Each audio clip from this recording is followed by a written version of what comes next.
Έλα Κατερίνα. Αυτή είναι η γυναικεία η στολή που τη φορούσαν οι γυναίκες. Είναι, από μέσα είναι το φόρεμα και από πάνω φορούσαν το τσιπούνι. Δένανε την ποδιά. Αυτό εδώ είναι το τσιπούνι. Το τσιπούνι είναι αυτό, ναι. Χοντρό και κεντυμένο. Ναι, χρυσοκέντητο. Φορούσαν την ποδιά και στο κεφάλι την τζίπα. Το μαντίλι, την τζίπα. Εμείς έτσι τα λέμε, τα φλουριά. Και εδώ τα φλουριά, ναι.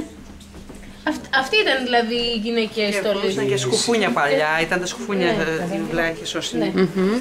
Αυτό είναι. Και φορούσε και τα παπούτσια. Αλλά τώρα τα αλλάξαμε σε κατσό. Ναι, είναι μέχρι κάτω. Η στολή αυτή είναι αυθεντική και είναι 100 χρονών, έτσι. Είναι από η γυναίκα που μας την έκανε δωρεάν. Εδώ είναι το τσιπούνι. Ναι, το τσιπούνι. Θέλω να δουν τα παιδιά το τσιπούνι της στολής, όποιος θέλει να έρθει να το αγγίξει. Κοίτα από μέσα. Μην τρέπεστε. Ξεκίνα από κάτω φορούσαν κάτι. Φορούσαν ένα Σαν να που κάμισαν κάτι άλλο. κάτι μαύρο. Οι στολές ήταν της δουλειάς, του σπιτιού. Φορούσαν φούστα και από πάνω το φόρεμα. Ναι. Ναι, φούστα μάλλον, παιχτή έτσι. Αλλά ήταν για τις δουλειές του σπιτιού. Κράτησε.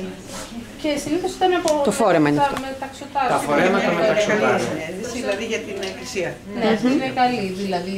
Η νηφιάτικη, εντάξει, η νηφιάτικη ήταν όμως σε άσπρο χρώμα. Από εκεί και πέρα τα φλωριά που μπαίνουν από πάνω, ανάλογα με την οικονομική δύναμη της οικογένειας, είναι μια σειρά, 2, 3, έτσι. Πεντάλιρα. Πόσες στολές έχει ο σύλλογος, ξέρουμε? Αρκετές. Δεν μπορώ τώρα να δω. Οι στολές πρέπει να, οι γυναικές να είναι γύρω στις 50 και περίπου τόσες και οι αντρικές. Και οι ανδρικές. Και από εκεί και πέρα υπάρχουν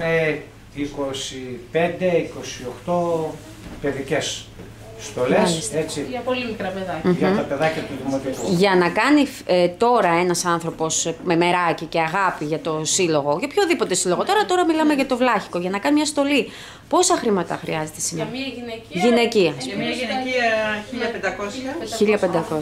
γιατί είναι το τσιπούνι που άξιζε. Παιδιά, οι φορεσιές αυτές έχουν δουλειά. Έχουν δουλειά για να γίνουνε. 1000 ευρώ έχει μόνο το τσιπούνι, που το παραγγέλνουμε από το Μέτσο που συνήθως που... Όχι αυτό. Έχει μείνει ένας παραδοσιακός από εκεί που παραγγέλαμε. Τόσο παραδοσιακές στολές, έτσι. Εντάξει, το φόρεμα είναι λίγο πιο... Δεν στοιχίζει τόσο πολύ, αλλά το τσιπούνι... Και το τσιπούνι είναι και πιο βαρύ. Ανάλογα με την περιοχή είναι και η φορεσιά. Ναι, βεβαίως. Οι υπόλοιποι βλάχοι έχουν διαφορετικές φορεσιές. Εμείς εδώ, ο Σύλλογος Βλάχων Βέρειας, ο Σύλλογος Βλάχων... Ναι, ναι. Για περάστε παιδιά. Και να δείξουμε και την ανδρική.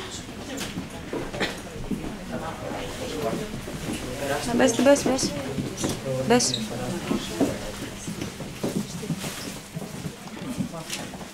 Λοιπόν, εδώ έχει και διαφορετικές. Βλέπετε και την κυρία Αθηνά, φορέματα Είναι για τα κορίτσια του δημοτικού, έτσι. Αν θέλεις δείξε μας και κανένα. νεανικά.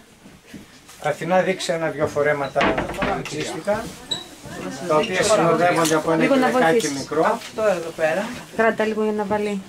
Και χωριόταν και αυτό. Με το γυλαικάκι του, έτσι. Το γυλαικάκι. Η στολή λοιπόν και γυλαικάκι, ενώ πριν είδαμε παιδιά τσιπούνι, έτσι. Ναι. Και από πάνω ποδιά. Και από πάνω ποδιά. Εδώ βλέπουμε, εδώ δεν έχει ποδιά. Όχι, δεν έχει ποδιά. Για τα κοριτσάκια όχι. Και καθόταν κάτω από πουτσάκια και αυτά. Και συνήθως κορδέλα στα μαλλιά. Μάλιστα.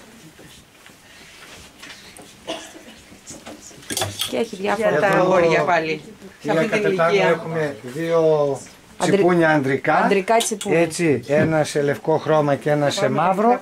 Με κεντήματα. Έχει διαφορά αν και ένα κάποιος παιδικό. διαλέξει το μαύρο ή το λευκό? Υπάρχει κάποιος συμβολισμός ή όχι? Συνήθως το λευκό ήταν πιο επίσημο. Αθηνά, αν δεν κάνω λάθος. Δεν νομίζω όμως κάτι άλλο ιδιαίτερο.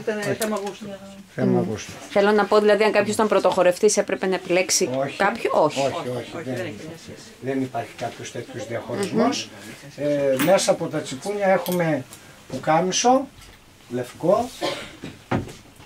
Συγγνώμη τώρα, αυτό τώρα στα μάτια είναι από τα μεγάλα τα παιδιά που λέγαμε, έτσι. Έτσι είναι από την νεολαία, δηλαδή πιο μικρά. Έχουμε εδώ τη λευκή την πουκαμίσα, και αυτή είναι από τις πιο παλιές που έχουμε. Το τσάρι που τα φοράμε κάτω από την πουκαμίσα. Κάτω από την πουκαμίσα τσουάριτς, Έτσι, αντί για το καλτσόν που φοράνε Ναι. σήμερα. Καλτσοδέτες. Έπρεπε να ντύσουμε ένα παιδί. Αυτό εδώ κάτω είναι ακουμπούσε, δηλαδή έπιανε το πόδι. Περνάει κάτω από το Ναι. πόδι, βέβαια. Ναι, ναι. Εντάξει. Οι καλτσοδέτες που στο πλάι κρέμεται η φούντα. Και μένουν τα τσαρούχια. Δηλαδή έχουμε αυτό το είδους στις κάλτσες, το πουκάμισο και από πάνω το τσιπούνι. Ναι. Και ένα ελαφρύ γυλαίκο που επίσης μπαίνει κάτω από το τσιπούνι και Κάτω από εκείνο. το τσιπούνι. Να δούμε Αθηνά αν έχουμε κάπου γυλαίκο. Να δείξουμε. Εδώ. Κάτω από το τσιπούνι και αυτό καλύπτει, κουμπώνει μπροστά στο, Α, μάλιστα. στο στήθος.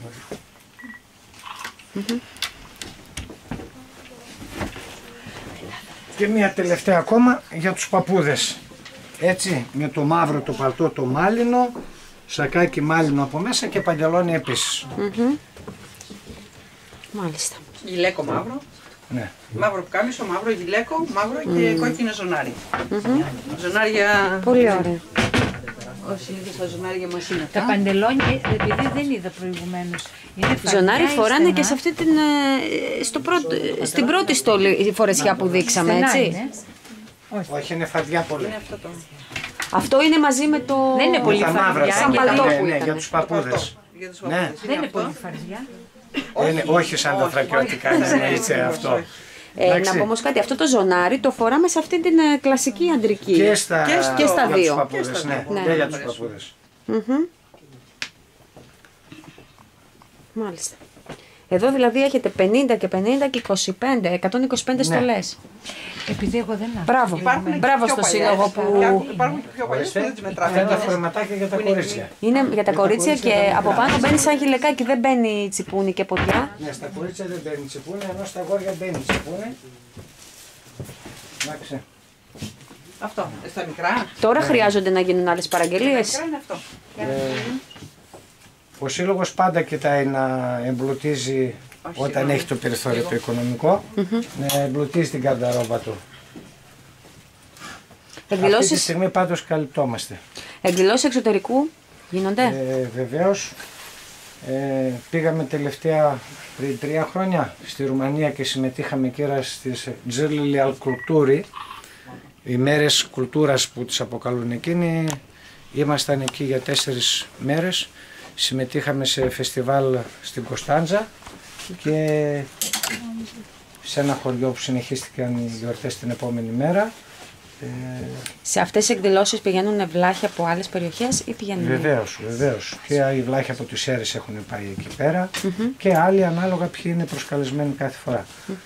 Φέτος δεν είχαμε κάποια αποστολή στο εξωτερικό, είχαμε αποστολή στο Πισοδέρι, πήγαμε φέτος στη Φλόρινα, στην Αετομιλίτσα έχουμε πάει το προηγούμενο καλοκαίρι, στον Αρχάγγελο εδώ στην Έτσι δεν Αριδαία. τώρα. Επάνω στον άνθρωπο στρώνει πολύ πιο ωραία, έτσι. Ωραία, ωραία. Μια χαρά. Πολύ ωραία. Μπράβο και στο σύλλογο. Έχει πολύ Να πράγμα. περάσουμε και στη βιβλιοθήκη αν θέλετε μια στιγμή δίπλα. Ναι, ναι. Όποιος θέλει κάτι να δει που δεν είδε μπορεί να κάτσει πίσω να το δει. Το μαύρο καλύτερο να...